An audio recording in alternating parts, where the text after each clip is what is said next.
तो क्या हमारे देश के अंदर लोकतंत्र जिंदा है, जहां पर प्रमुख विपक्षी पार्टी के मुख्यालय के अंदर वहां पे महासचिव को आने के लिए इलाके के एसएचओ को रिक्वेस्ट करके यहां पर आना पड़ता, और वो भी वेट कराते हैं, अपने ऊपर के आकाओं से पूछते हैं, गाड़ी के अंदर देखते हैं और उसके बाद में आने देते हैं।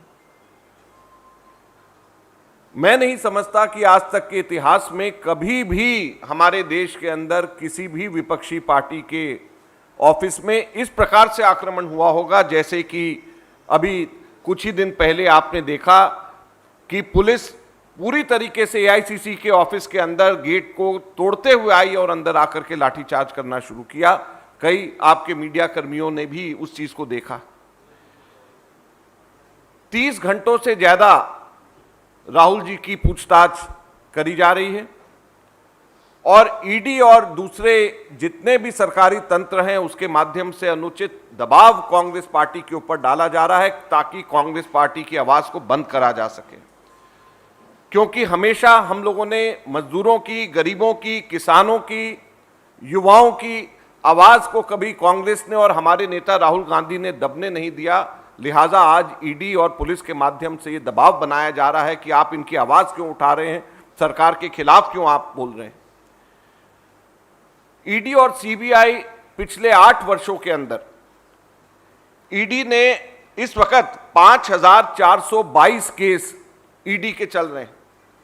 ये बड़े हैरानी करने वाले फिगर्स हैं। 5422 केसेस ईडी के चल रहे हैं, उसमें से 5310 केस, 5422 में से 5310 केस सिर्फ मोदी सरकार के पिछले 8 वर्ष के, और सिर्फ 112 केसेस उससे पहले के हैं। 5422 में से सिर्फ 112 केस कांग्रेस के या पिछली सरकारों के हैं। 5422 में से 5310 केस पिछले मोदी सरकार के। तो आप समझ सकते हैं कि कितना दबाव डालने की कोशिश यहां पर करी जा रही है। और ये दबाव, इसको अगर नाम और संज्ञा दी जाए तो मैं इसको ग्लो एंड लवली स्कीम कहना चाहूंगा। ग्लो एंड लवली स्कीम, ये ग्लो एंड लवली आप लोगों को मालूम हो या ना हो, फेयर एंड लवली एक क्रीम आया करती थी, तो फेयर एंड लवली क्रीम का नाम अभी हाल में बदल करके ग्लो एंड लवली इसका हो गया। तो ये ईडी और सीबीआई ने अपने ऑफिस के अंदर ग्लो एंड लवली का एक डब्बा रखा हुआ है, और वो डब्बा खोलते हैं, आते हैं, पूछते हैं कि भैया सरकार के खिलाफ बोलना बंद करो, भैया भारतीय जनता पार्टी ज्वाइन करो, और जो इनके दबाव में आता है उसके ऊपर ये ग्लो एंड लवली क्रीम लगाते हैं और वो सफाचट साफ होकर के बाहर निकल जाता है। उदाहरण हेमंत विश्वा शर्मा जी, क्या हुआ? लुइस बर्जर और शारदा घोटाले केस में ईडी ने बुलाया, क्रीम लगाया, भाजपा में शामिल हो गए और ईडी ने एकदम सब चीजें सफाचट करके उनको ठीक कर दिया। येदियुरप्पा साहब के ऊपर ईडी का केस दर्ज हुआ है या नहीं हुआ, ये तो बताएं। नारायण राणे जी जब कांग्रेस में थे, ईडी और इनकम टैक्स के रेड नोटिसेज आते थे, लेकिन जैसे ही भाजपा में गए तो ये ग्लो एंड लवली स्कीम के तहत उनके ऊपर ये क्रीम लगी और वो पाक साफ हुए और उनको ठीक हो गए। सोमेन मित्रा जी जब तक टीएमसी में थे, मुकदमे चल रहे थे, और जैसे ही पार्टी छोड़ी उनके ऊपर ईडी का सारे के सारे तरीके से माफ हो गया। रमन सिंह के पता भी नहीं कि भी क्या ईडी के केस चल रहे हैं या नहीं चल रहे। मुकुल रॉय जी जब तक टीएमसी में थे ईडी के प्रेशर में, लेकिन जैसे ही बीजेपी में गए फेयर एंड लवली स्कीम में उनके ऊपर क्रीम लगी और ठीक हो गए। तो ये सारी की सारी चीजें इस बात को साबित करता है कि केवल और केवल सरकार के खिलाफ ना बोलने के लिए या भाजपा के अंदर शामिल होने के लिए इन एजेंसीज का, जांच एजेंसीज का इस्तेमाल हो रहा है और कांग्रेस पार्टी इसकी तीव्र निंदा करती है।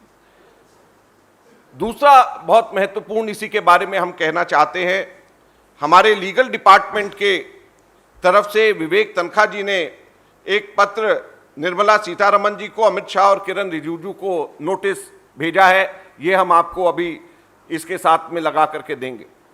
इसमें यह कहा गया है कि जिस प्रकार से ईडी के दफ्तर से सिलेक्टिव लीकेज करी जा रही हैं, झूठी और चयनात्मक खबरों को प्लांट करके कांग्रेस पार्टी के और हमारे नेताओं की छवि को धूमिल करने का प्रयास किया जा रहा है, यह पूरी तरीके से गैर कानूनी।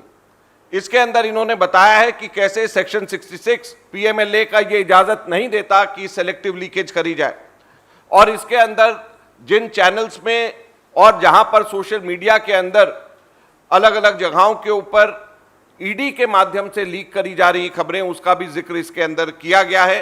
मैं चाहूंगा कि आप लोग इसको भी जरूर देखें।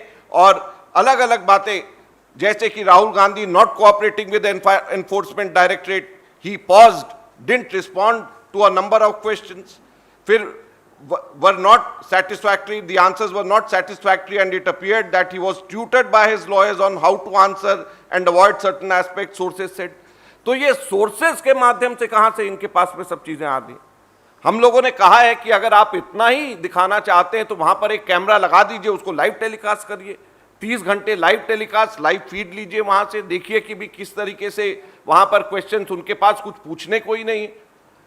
तो जो सिलेक्टिव लीकेज करके जो ये मीडिया को दिया जा रहा है और अपनी तरीके से नैरेटिव बिल्ड करने की कोशिश करी जा रही है, ये गैर कानूनी है। सुप्रीम कोर्ट ने, हाई कोर्ट ने अलग अलग इसके अंदर जिक्र किया गया है कि कहां कहां पे इस तरीके की लीकेजेस के खिलाफ बोला है, और हम सरकार को ये कहना चाहते हैं कि अपनी एजेंसीज को समझाएं और ये सिलेक्टिव लीकेजेस बंद करें, और ये पूरी तरीके से इन्वेस्टिगेशन को प्रभावित करने की ये कोशिश करी जा रही है। और तीसरा इसके अंदर जो महत्वपूर्ण बात है कि एफआईआर कहां है।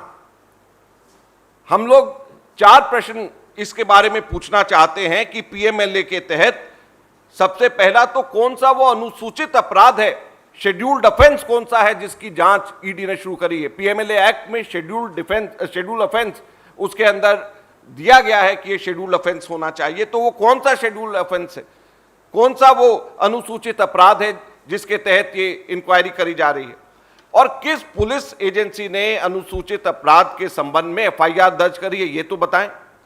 और तीसरा, एफआईआर कहां, क्या हमारे को किसी को एफआईआर की कॉपी अभी दिखाई है? लगातार कांग्रेस पार्टी, हमारे नेता इस चीज को पूछ रहे, कोई जवाब नहीं। और चौथा सबसे महत्वपूर्ण है, हम आपको ये बताना चाहते हैं, इनसे प्रश्न भी पूछना चाहते हैं कि क्या ये लोग जानते हैं कि अनुसूचित अपराध और एफआईआर के बगैर ईडी के पास में पीएमएलए के तहत जांच शुरू करने का कोई अधिकार नहीं। तो अगर कोई अनुसूचित अपराध नहीं, कोई एफआईआर नहीं, तो फिर वो जांच क्यों कर रहे हैं? और अगर है अनुसूचित अपराध और एफआईआर तो उसको सार्वजनिक क्यों नहीं कर रहे? सीधे सीधे हम लोग ये प्रश्न पूछना चाहते हैं। आज कांग्रेस पार्टी जंतर मंतर पर सत्याग्रह कर रही है। शाम को हम लोग 5 बजे राष्ट्रपति जी के पास जाएंगे और 2 बातें मुख्यतः लेकर के हम लोग सत्याग्रह कर रहे हैं और राष्ट्रपति जी के पास भी जाएंगे। एक, जिस तरीके से अग्निपथ स्कीम को लॉन्च किया गया है और पूरे देश के अंदर युवाओं के अंदर आक्रोश है, हमारी मांग है कि इसको, स्कीम को एकदम से वापस लिया जाए, पार्लियामेंट में डिस्कस करा जाए और युवाओं को कॉन्फिडेंस में लिया जाए, बात करी जाए और उसके बाद में कोई ऐसी स्कीम लेकर के आए जो कि युवाओं से संबंधित है, सेना में भर्ती से संबंधित है। उससे पहले इसको एकदम से वापस लिया जाना चाहिए, ये हमारी मांग है। और दूसरी मांग हम लोगों की ये है कि जिस तरीके से लोकतंत्र के अंदर प्रमुख विपक्षी पार्टी के मुख्यालय पे हमला हुआ, जो हमारे चुने हुए प्रतिनिधि हैं, सांसद हैं, जिस तरीके से उनकी पुलिस ने प्रताड़ना करी है, प्रिविलेजेस कमेटी को हम लोगों ने रिक्वेस्ट करा है, स्पीकर को भी और वाइस प्रेसिडेंट को भी, कि वो इसको प्रिविलेजेस कमेटी में दे, इसकी जांच करे और राष्ट्रपति जी को हम लोग इसके बारे में भी साथ में ये बोलेंगे। अंत में एक बहुत महत्वपूर्ण बात आप लोगों को आज हम जानकारी में लेकर के आना चाहते हैं, अग्निपथ के बारे में। एक यहां पे आने से पहले किसी ने व्हाट्सएप पे भेजा, वो मैं पढ़ करके सुनाना चाहता हूं। 1 रैंक 1 पेंशन का था वादा, ना रैंक ना पेंशन का है इरादा। क्या हुआ तेरा वादा। अग्निपथ स्कीम का मतलब नो रैंक नो पेंशन, और 4 साल की सेवा के बाद भरी जवानी में रिटायरमेंट का टेंशन। इसके अलावा अग्निपथ की स्कीम कुछ भी नहीं है। जो हम आज मुख्य बात आपको बताना चाहते हैं, आपको हम लोग सर्कुलेट करेंगे। एक ये सर्कुलर है अक्टूबर का 2020 का, जनरल बिपिन रावत सीडीएस के उनके टाइम का, और साथ में उनका ये इंटरव्यू है जो उन्होंने एएनआई को दिया था। और इस इंटरव्यू के अंदर जनरल बिपिन रावत ये कहते हैं कि सेना में सैनिक 17 साल के बाद में काम करके रिटायर हो जाते हैं, तो उनको रिटायरमेंट की एज बढ़ानी चाहिए। तो जनरल बिपिन रावत ये कहते हैं, उन्होंने जो सर्कुलर निकाला है और जो इंटरव्यू दिया है उसमें उन्होंने कहा है कि हमारे सैनिकों की रिटायरमेंट एज 58 वर्ष करनी चाहिए, और 58 वर्ष हमारे सैनिकों की रिटायरमेंट एज होगी तो हमारी सेना को बेहतर वो सर्व कर पाएंगे, हमारी सेना बेहतरी के ऊपर जाएगी। ये जनरल बिपिन रावत जी के खुद का ये कहना था और उनके टाइम का ये सर्कुलर है जो हम अभी आपको दे रहे हैं। तो जो अभी सरकार ने अग्निपथ स्कीम लेकर के आए हैं, तो क्या ये उनका अपमान नहीं, उनकी याद का, उनकी सोच का और उनकी इच्छा का अपमान नहीं? हम सरकार से पूछना चाहते हैं, जो हमारे देश के पहले सीडीएस थे, क्या उनकी सोच और उनकी इच्छा का ये अपमान अग्निपथ स्कीम नहीं है? हम सरकार से पूछना चाहते हैं।